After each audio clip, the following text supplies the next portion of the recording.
Hey everyone, welcome to your class. I've got some props behind me that you're welcome to have as well if you have stuff like this at home. This is a roller, foam roller, a hollow one. Any foam roller would work. You don't have to have that though. In place of that, just like I always give you options and ask you to get creative. Blankets or towels work, pillows work, blocks work. So um, we're going to do some progressive back bending. So whenever we back bend, we start to open up the front body. Depends on where in your body you're back bending. Upper back, obviously, to open your chest. If you're in your lower back, usually it's hip flexors or front of thighs that get a little bit of an opening. So we'll kind of work our way through all of that, opening front body, compressing back body. And to begin, we'll start out on the belly. So I'm just going to move my stuff out of the way, but I'll have it close by to grab it. And so when you stretch out on the belly, take your elbows wide. Let your forehead rest on the backs of your hands. So you're kind of like making a little pillow. And you're stretching your legs out. Just let the tops of the feet rest. And so already I'm in a very, very mild back bend. And you might just notice that the tailbone kind of scoops up towards the ceiling. And maybe you feel this in the lumbar spine a little bit. The lumbar spine is your low back.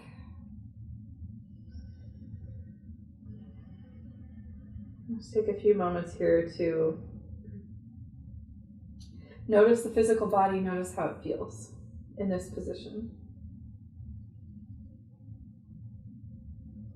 And it might not be that you feel a whole lot of sensation in the low back. Maybe you're feeling it in other places along the spine or the front body, like the belly is one in particular. When you're belly down, it can be pretty sensitive depending on when you last ate, what you ate, how it's all reacting in the stomach. It's just an opportunity to notice. We'll take about 3 breaths here.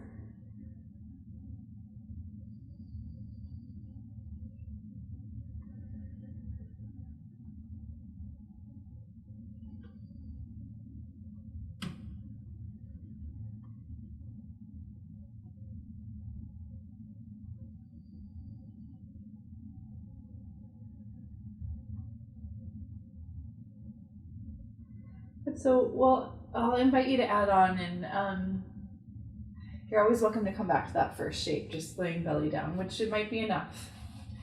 So honoring that as well. And so progressing into the upper back and a little bit into the low back is Sphinx. And you can set this up in a much more passive way by taking pillows or blankets underneath the chest and stretching the arms forward. So now I'm just laying my body weight down on my pillow. It's like underneath my armpits. This is a fairly good sized pillow, right? So it's supporting most of my chest and a little bit of my upper arm bones. And so pillow, height for you is going to depend on the thickness of your pillow. You can always add more. You can always take away props. And then I always like to rest my head on a block. You're welcome to do the same if you have one at home. You can also just let the chin draw in towards the chest and feel that stretch sensation along the upper shoulders, the back of the neck.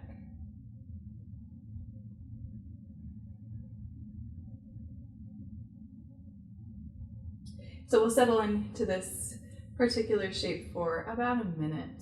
Set us a timer. Relax your jaw.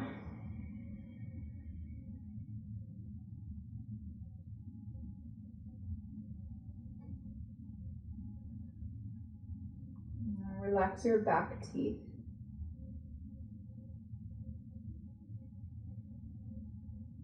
And notice if you're holding the shoulders in a particular way, like if there's tension there, can you relax your shoulders? And so there's a tendency for them to kind of shrug up towards the ears. This is natural.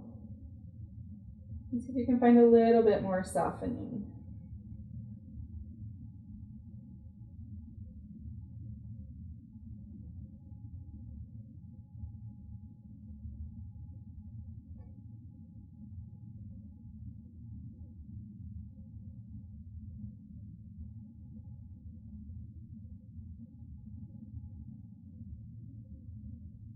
Take about 3 more breath cycles here.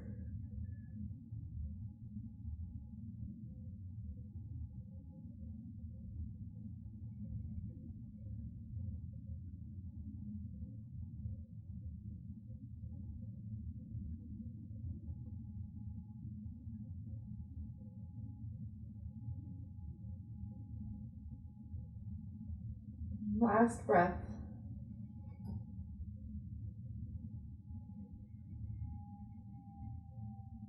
So if you're using props underneath the chest and armpits and forehead, set those off to the side. Last little bit here on our belly, and then we'll switch to being on the back. So for this next one, I recommend taking something like a folded blanket or towel underneath the head,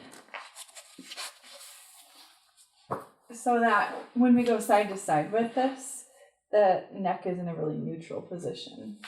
So we're still start out belly down. We're going to take that left elbow out to the side. Be sure your left elbow is bent and slightly above your shoulder, not below your shoulder, but slightly above it, and that palm's facing the floor.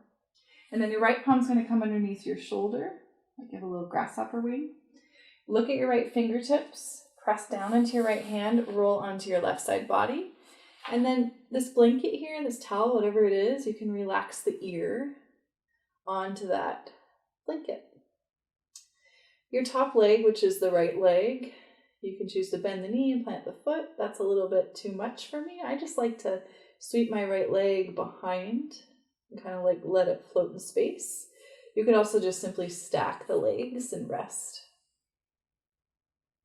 So most likely you're feeling that across the front of the left chest. And we are trying to get into the chest, right? So the pectoralis major and minor. And the reason I have you bring your elbow up above the shoulder in that position is so that you're not creating undue stress on the anterior shoulder ligament and joint. It's a lot less flexible than the actual muscle of the pec, the chest muscle itself. So that's why the elbow shifts up. Let's take about 5 breaths here.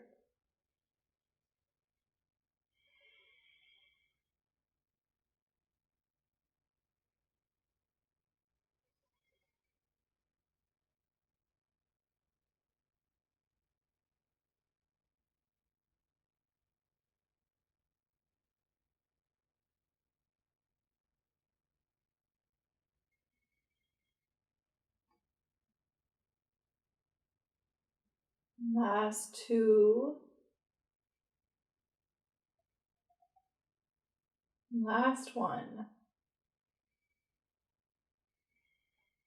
Okay, so slowly unwind, take your time, especially if that was particularly sensational for you. Come back through center, and then we'll set up our second side. So the right elbow is going to wing out to the side. Keep that 90-degree angle on your right elbow and slide that right elbow up a little bit so it's above the shoulder. And the left hand underneath the left shoulder. Look at your left fingertips, and then roll onto your right side. Head can relax on pillow, on blanket, whatever you're using there, so that the neck gets to stay nice and neutral. And anything you want with that left leg, the top leg, it doesn't have to be the same as what you did on the first side. And start to let the weight of the body settle here, be heavy.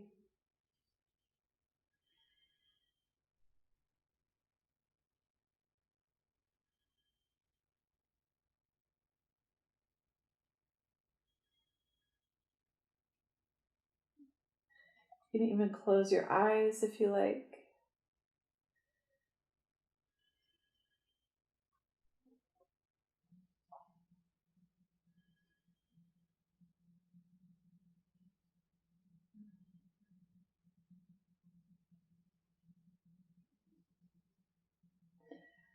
About 3 more breaths.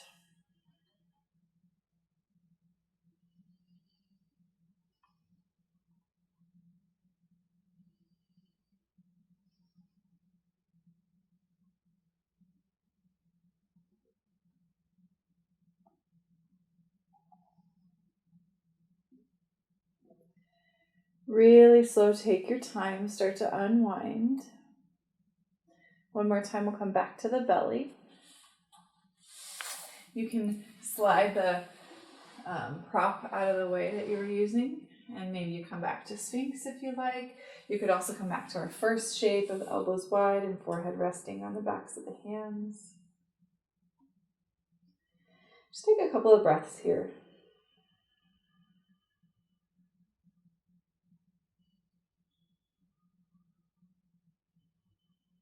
I'll bring the palms underneath the shoulders, press up to hands and knees, and it might feel good to send your hips right back to the heels for child's pose. Kind of lengthen out through the back body for a few moments.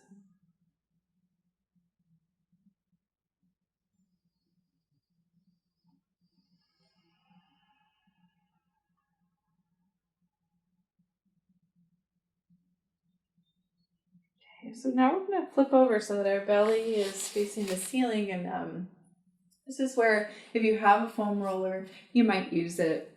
And if you don't have a foam roller, you're going to utilize maybe a rolled towel or two to make it something cylindrical. And so this is quite a big, hefty blanket. So it works well. And if you don't have a big, hefty blanket, then you just use multiple towels, multiple blankets. Whatever you're going to use, you're going to place that about 3/4 of the way up the mat. This is going to go right underneath the shoulder blades, right underneath the armpit. So it's like, this is your thoracic spine, your upper back. That's what we're going to target here. I'm going to use my foam roller. Okay. So you can either stretch the legs out or keep the knees bent. Just find the very tips of the shoulder blades. So if you think about the bottom of the shoulder blades, it makes a little V. That's where you want to find that first touch. And then you can cradle the back of the head, especially if the back of the neck is really tight, backs of the shoulders are really tight. If it's a little bit looser, you can stretch the arms up and overhead. Don't expect your hands to touch the floor above you. It's totally normal if that doesn't happen. I just have been doing this today already, so my back body is quite warmed up. But don't expect it to look like me. So maybe the hands are at the back of the head, or maybe the arms are just stretching up and over. We're going to move this a little bit. So on your inhale, just see if you can find a neutral spine. And then on your exhale, arms stretch or elbows wide, head comes back. So you're just barely lifting the head away from the floor and then lowering. It's really helpful when you're doing this to add breath to movement. So that might be inhaling to find that deeper back bend and exhaling to pull that spine into a neutral position. Try it a couple more times, the movement.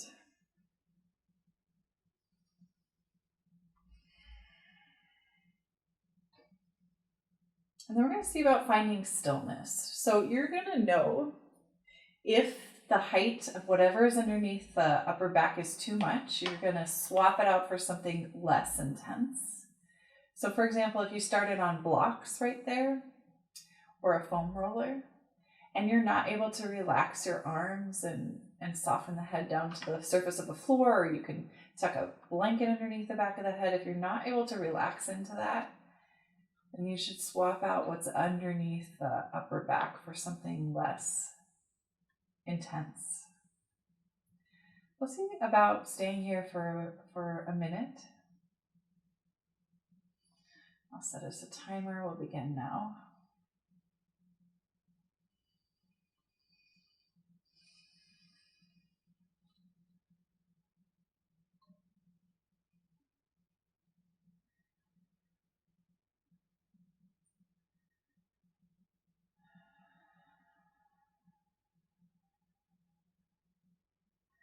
So if you have any kind of a movement practice, like I'll use vinyasa since I teach that weekly as well. A vinyasa practice, to think about how we incorporate squatting, so like our malasana squat, or sitting in chair pose, or even our warrior 2 stance or warrior 1 stance.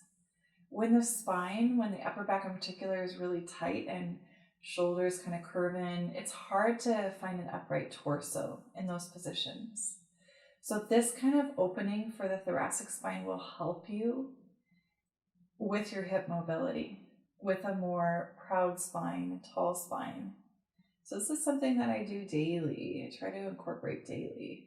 As this, either rolling out of my foam roller or just rolling a blanket, towel, even using blocks underneath the shoulder blades. Just take one more breath here.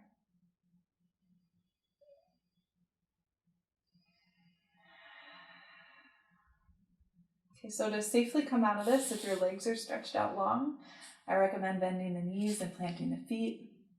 Pick a side to roll off to. Oof, go slow. It's achy, huh? And then press into the hand and come up. So we'll move that, whatever we were using, out of the way. You're still going to need a prop like a block or blanket or pillow.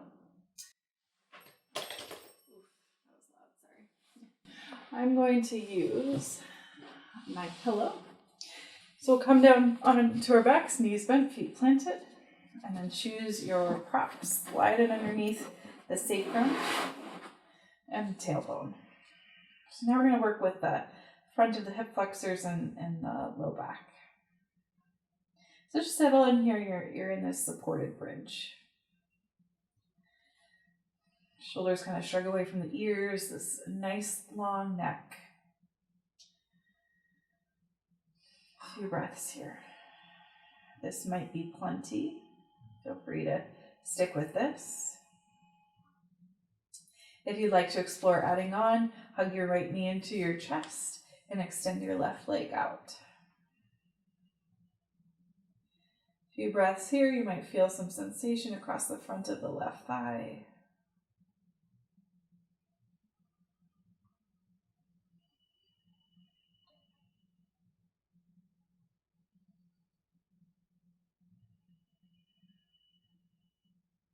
And so before you change sides, I'd like you to just bend knees and plant both feet. Come back to that starting position. And then we'll hug the left knee into the chest and extend the right leg out long. Pause here, breathe. Stay grounded through your shoulders. Stay with your breath.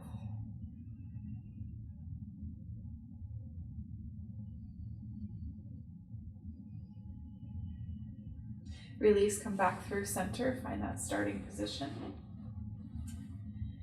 Either stick with this, knees bent, feet planted. I can feel this. This is a mild back bend for me, and for some of us, it's probably more intense. So you could stick with this, or if you like, you can extend your legs out long, both of them. You could also continue to change side to side, bend one knee in, extend the other leg. You can move that dynamically. So really, I give you these options because I want you to understand that this is not a one-size-fits-all practice, that your body is different than everyone else's mechanically, right? So functionally, bony structure is different. Muscular structure is different. And it's okay to modify, it's okay to explore. The idea is that you are the only one that knows what's going to work best for you and your body, but you have to be willing to try. You have to be willing to back off and notice when it becomes too much. All these things are important. So if you're holding still, we'll continue to hold still for about 5 more breaths. If you're continuing to move from side to side, about 5 more breaths.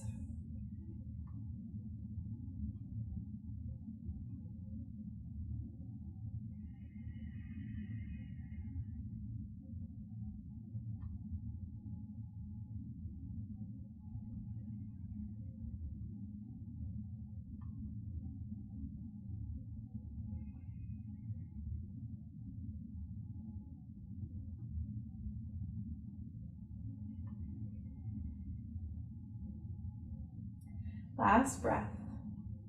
If you're changing sides, even out. When you're ready, come back to both knees bent and feet planted. Pause there, breathe in. Press down through your feet, slowly lift your hips. Slide your prop out of the way. So the whole tailbone comes down to the floor.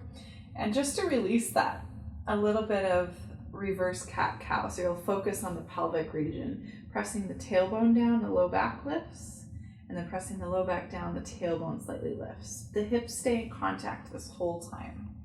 Just a few times like that.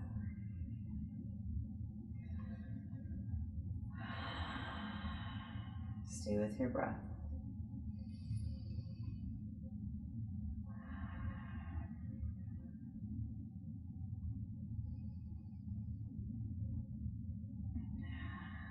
Good, so release. You can hug your knees into your chest if you like, rock a little side to side. I always appreciate that after a lot of back bending,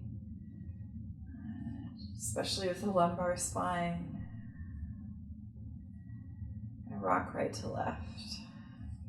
Give that tissue with the low back a little massage.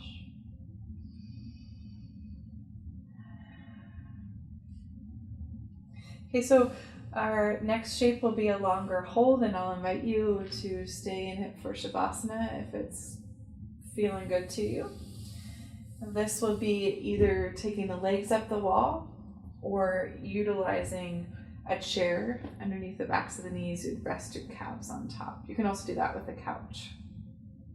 And then I'll give you the option to create that gentle back bend with that. So from the side, it would look like this. Imagine my legs were up the wall. I'd press my feet into the wall, slightly bend my knees, slide that prop underneath the triangle, the very bottom part of the spine. It's the sacrum. And then I'd re-extend my legs up, or I'd bend my knees and place them over the chair. There's a little bit more of a mild back bend, but a back bend nonetheless. So go ahead, and if you haven't already, set up that shape. You can also just take legs up the wall or over the edge of the chair without adding that lift of the tailbone, the sacrum area. That's equally as valuable, especially in a restorative practice.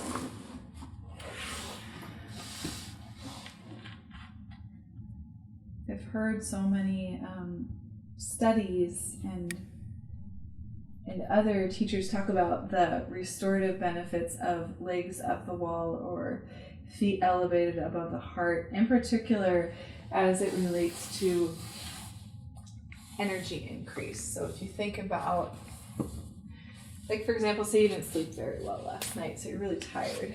They say that this position, legs up the wall, is equal to, like 20 minutes of it would be equal to, I'm not going to have you stay in it for 20 minutes today unless you have the time, you can.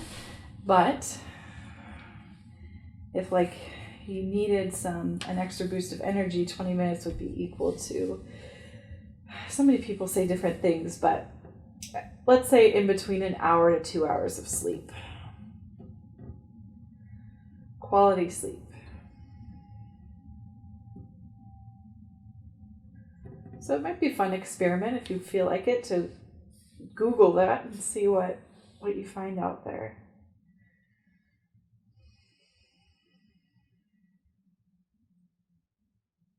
In Sanskrit, if you're looking for this position, it's called Upavishta Konasana. Upward facing angle is the English translation.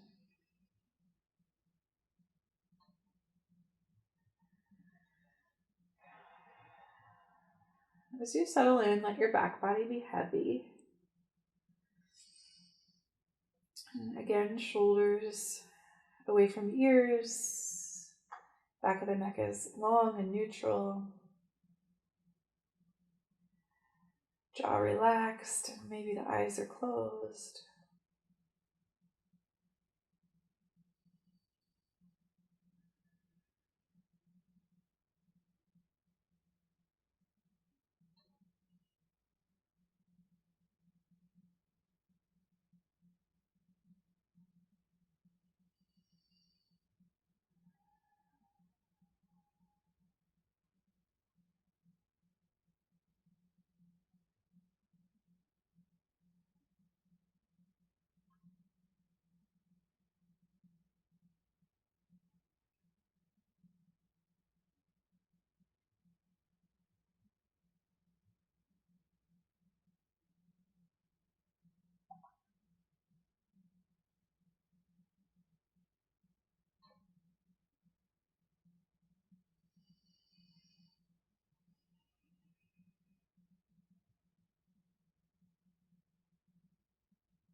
Coming back to your breath.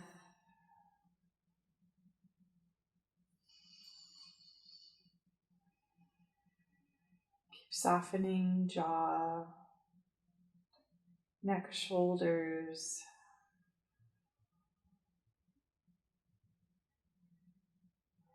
Whole length of the spine. Whatever your tailbone is resting on. And the entire length of the legs.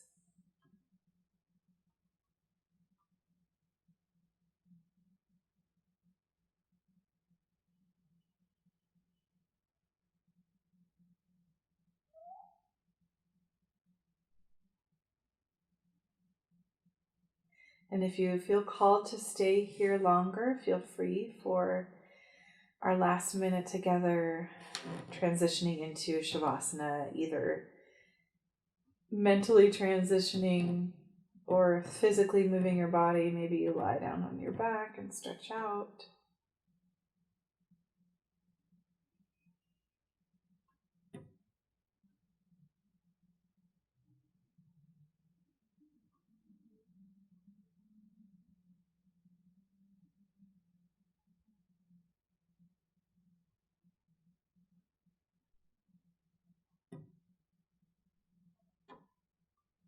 We'll take just a minute here of silence to close out our practice.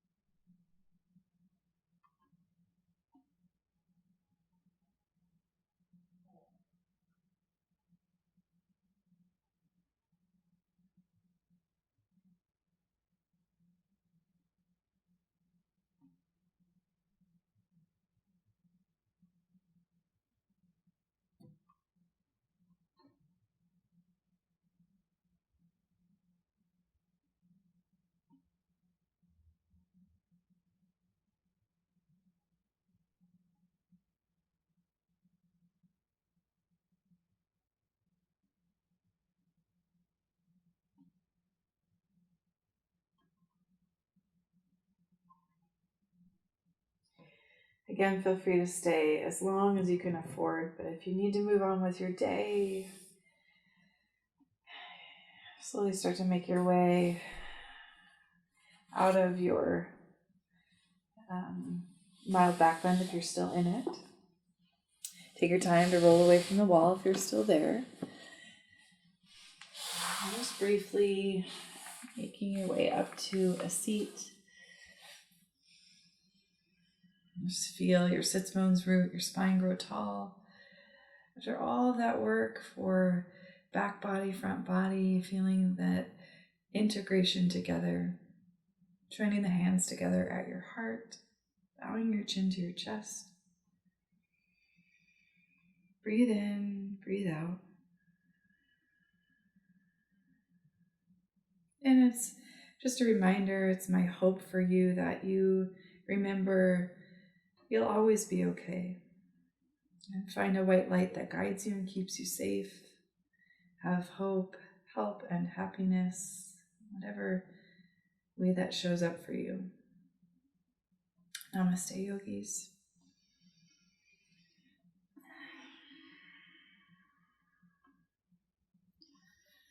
All right, that's it.